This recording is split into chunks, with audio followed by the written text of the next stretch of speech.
The Laundry is proudly produced by Strise, the AML automation cloud. We're really talking not just the people, we're talking about governments. Governments allowing for evasion of sanctions through legal channels, through legal entrepreneurship. We found that the goal of sanctions, turning the population of Russia against the regime, that goal is not really achievable and it has failed to a large extent.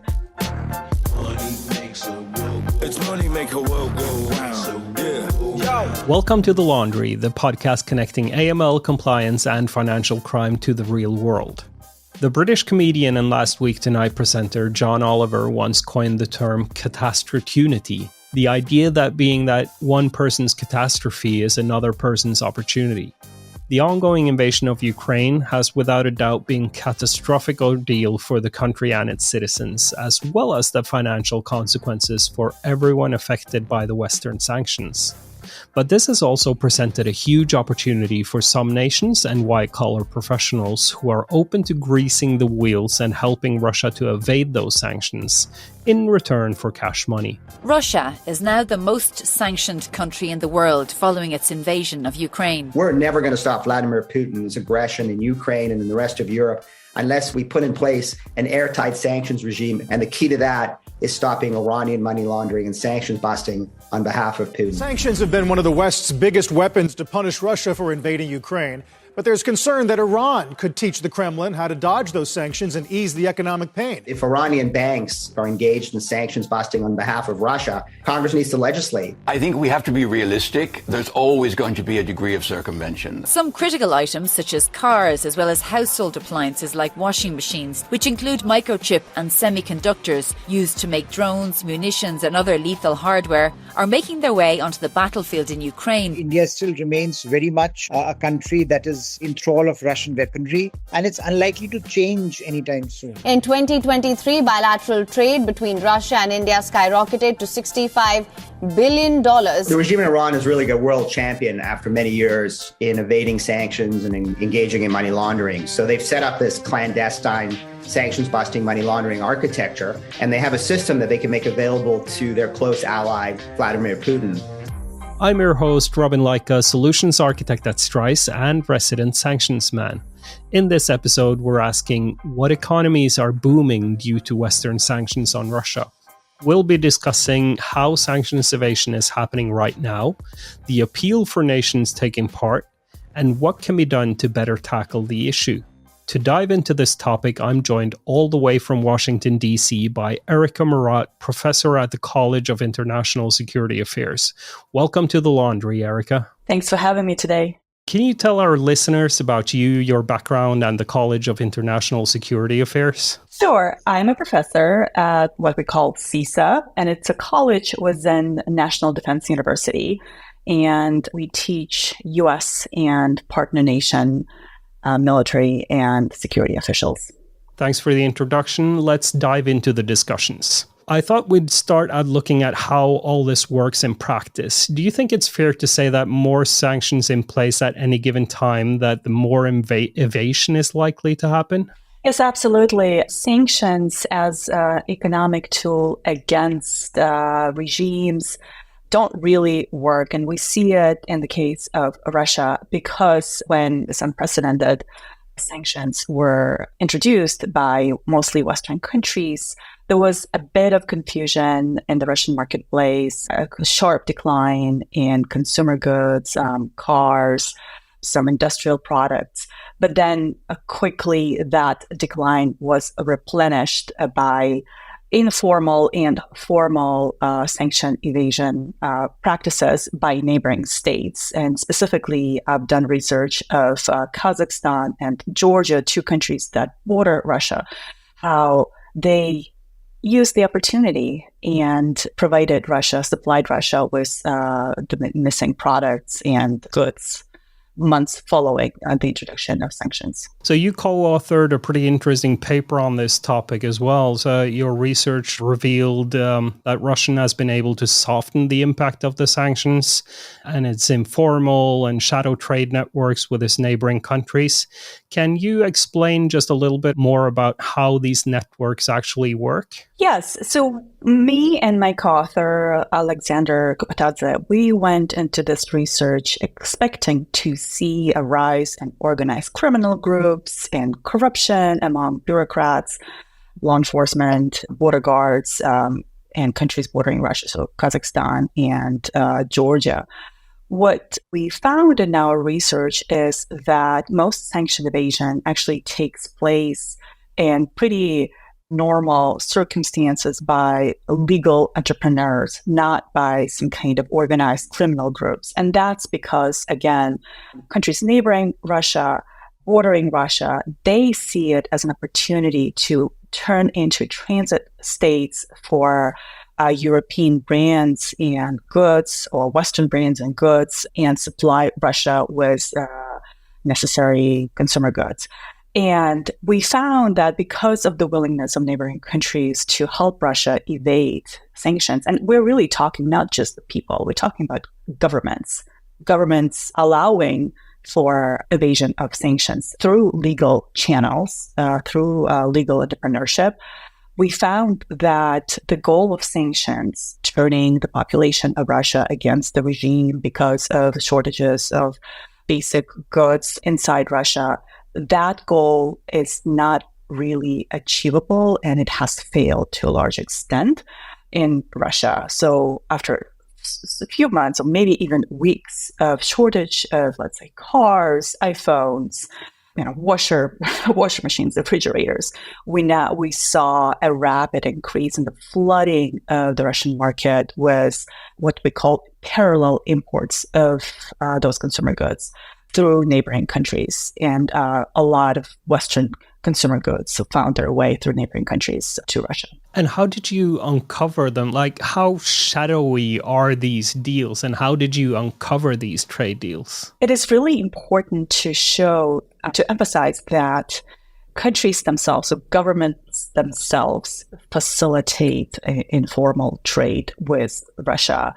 And the way we were able to uncover is we compared customs reports for imports and exports before the full-scale invasion in February 2022 and after.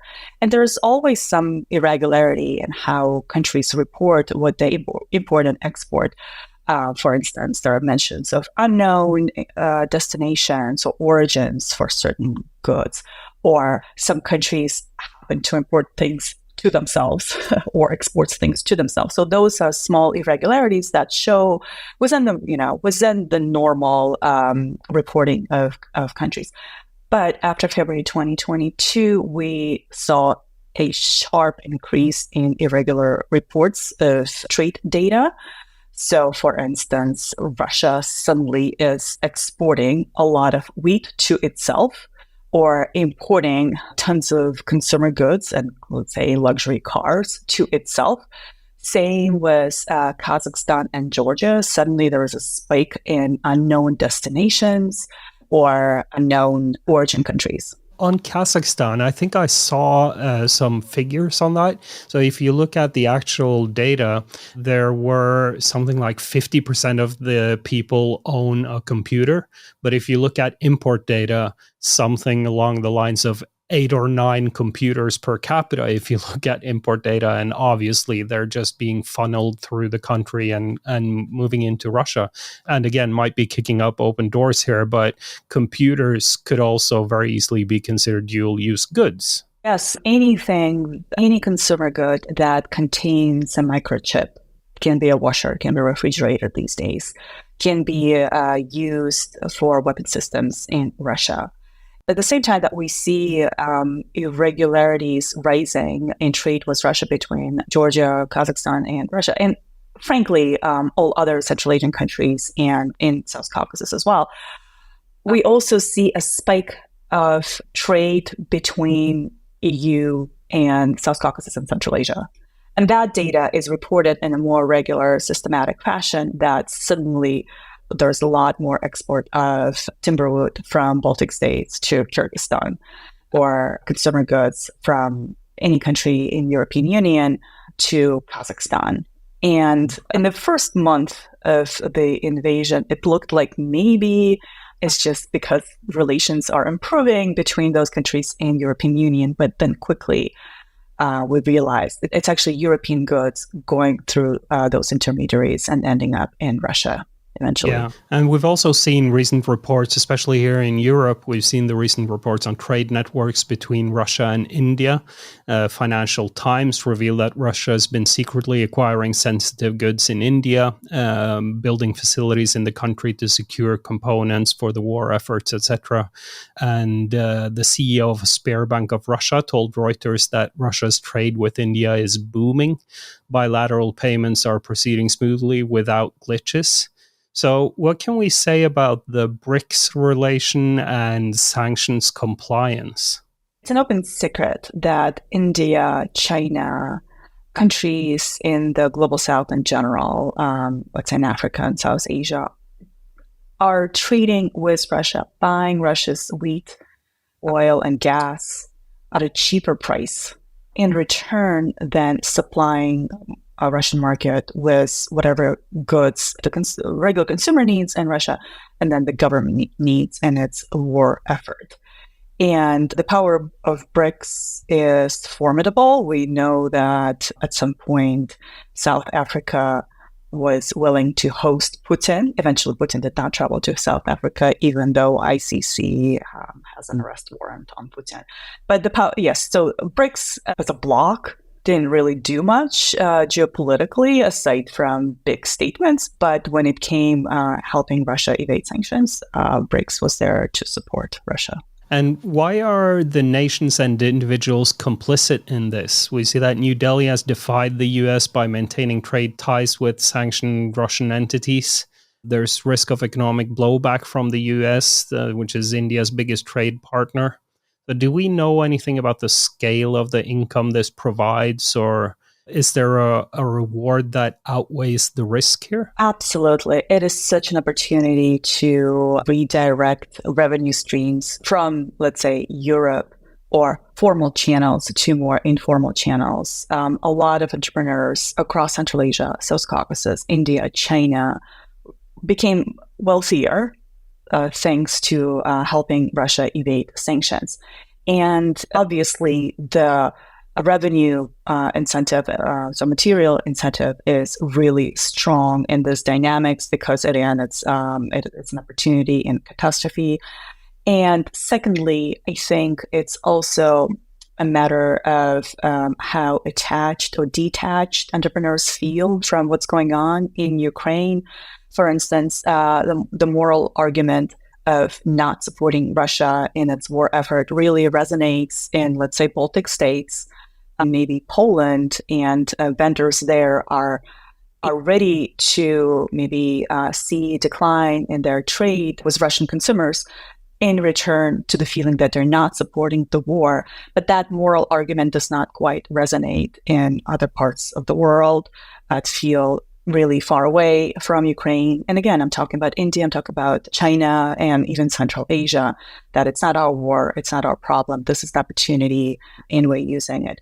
And then I think finally, it's important to remember that so far, the West has not introduced as much of secondary sanction regulations. So there are some banks and companies who've been under secondary sanctions in Central Asia, but it's really far in between. So the potential penalty and risk of trading with Russia and feeling retaliation from the West is really low. So the cost-benefit analysis here is heavier on the benefit than potential cost. When we discuss things like this, things can very easily become a bit bleak. It is dark, it is slightly depressing, but for the entertainment value, what are the most shocking or interesting techniques you've seen employed in sanctions evasion in your research? Do you have any, like a good story?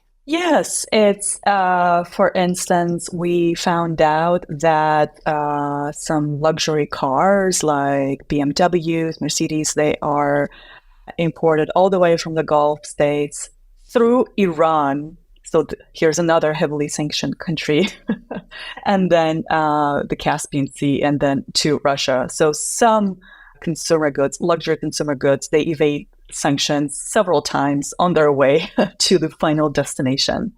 Wow. And another interesting story is how at some point iPhones and some cars, luxury brands, they declined in price in Russia because there was such an oversupply of those goods that there wasn't not enough demand in Russia.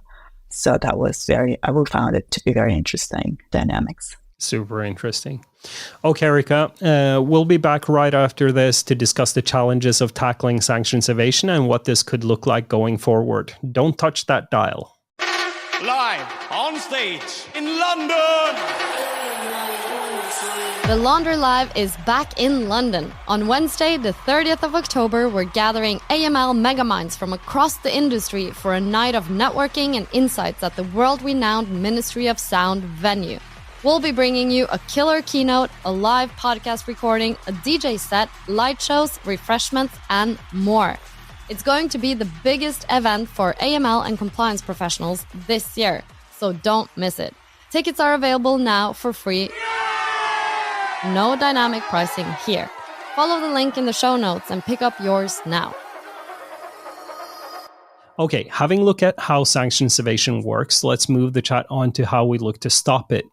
In your research, you've suggested some solution to help tackle this problem, encouraging firms in the West to carry out more thorough due diligence on partner entities in the countries that neighbor Russia, increasing reputational risk for brands in aiding sanctions evasion, and those kind of topics. So what are the biggest challenges in implementing these changes? The biggest challenge is it's just too good to be true for many countries, that they find themselves in this intermediary position, and a lot of entrepreneurs get wealthier. I have to also mention that there are entrepreneurs in Georgia and in Central Asia, specifically Kazakhstan, who are not trading with Russia. They make this moral choice not to trade with Russia because they know where things may end up.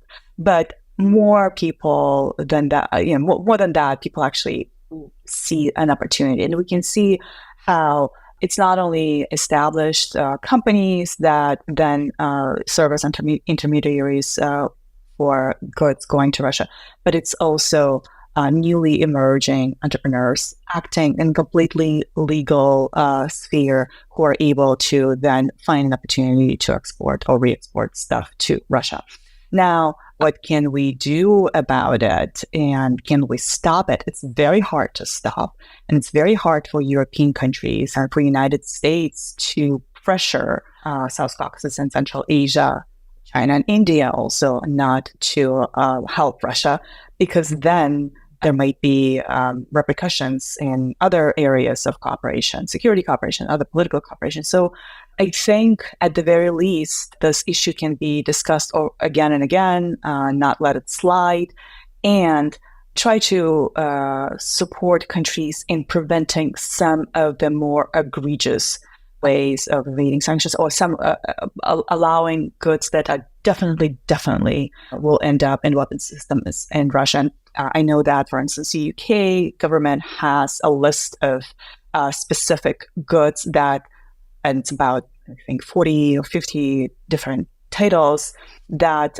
need to be absolutely prevented from entering Russia. So, iPhones, all those stuff, fair game, but then please do not intersect those specific goods. So it can be more targeted, more selective.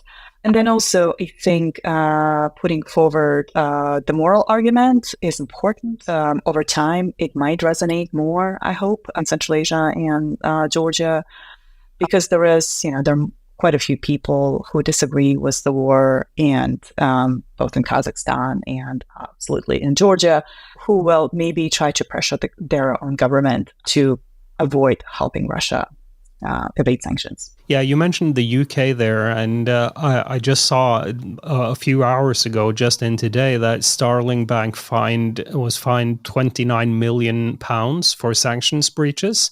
So it's not only how to apply the sanctions, it's also how do the regulated entities utilize technology to actually perform their duties in this.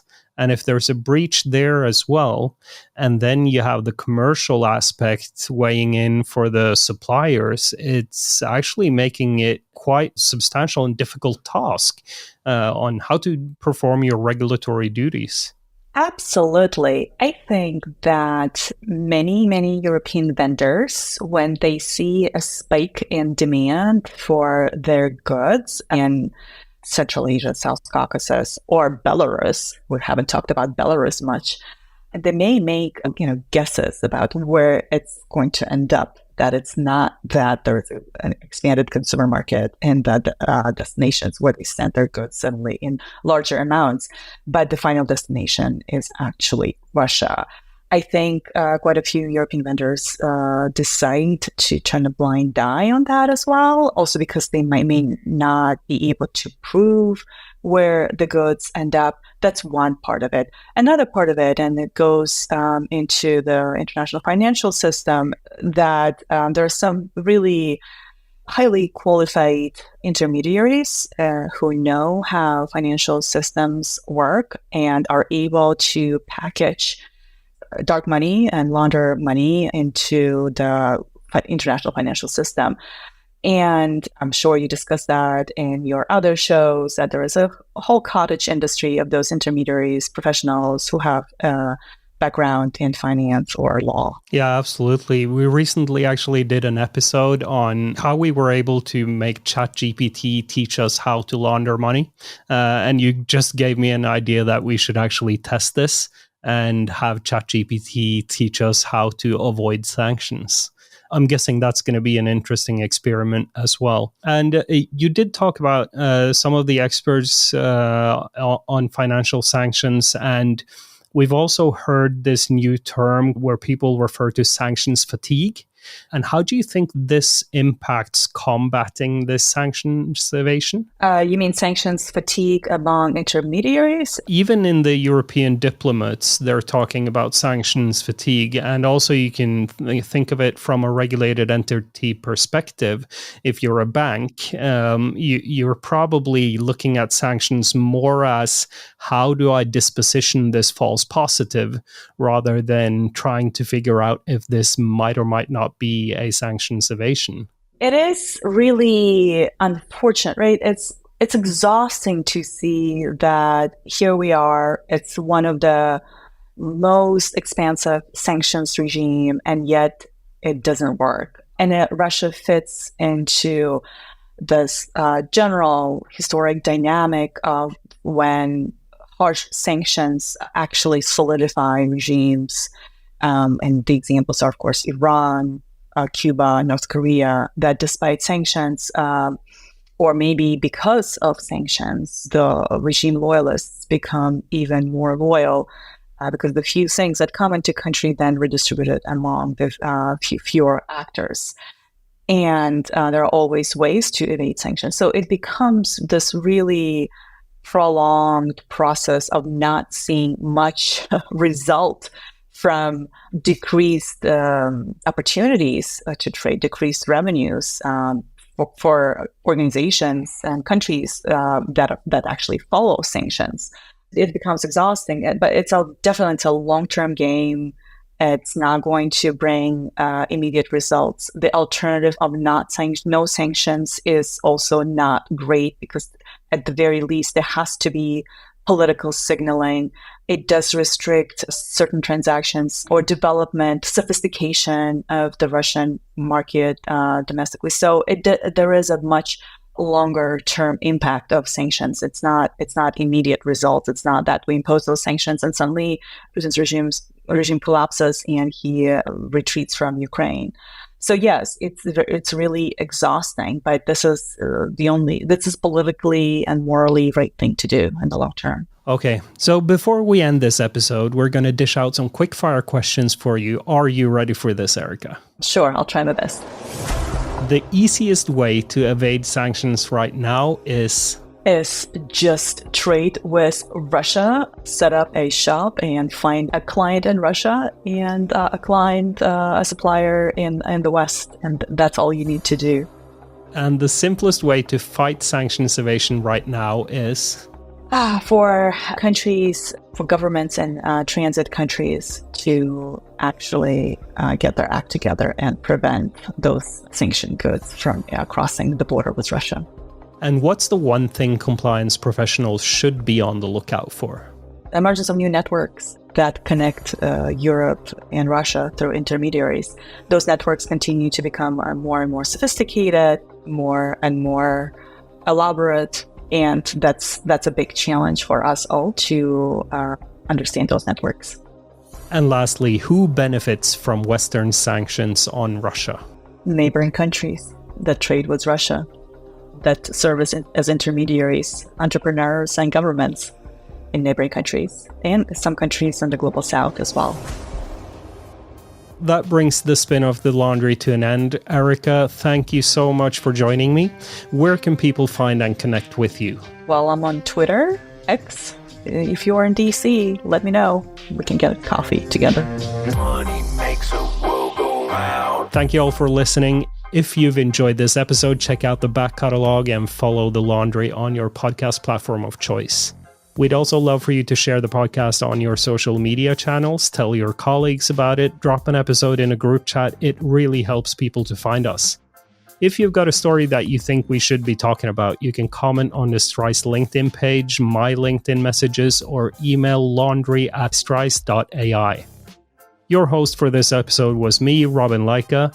Our producer was Matthew, our editor was Dominic, and our engineer was Nicholas. The Laundry is proudly presented by Strise, the AML automation cloud. Your data problem and your workflow problem, now it isn't your problem. Visit strise.ai for more information. See you next time. Money makes a world go round. Yeah, money make a world go round.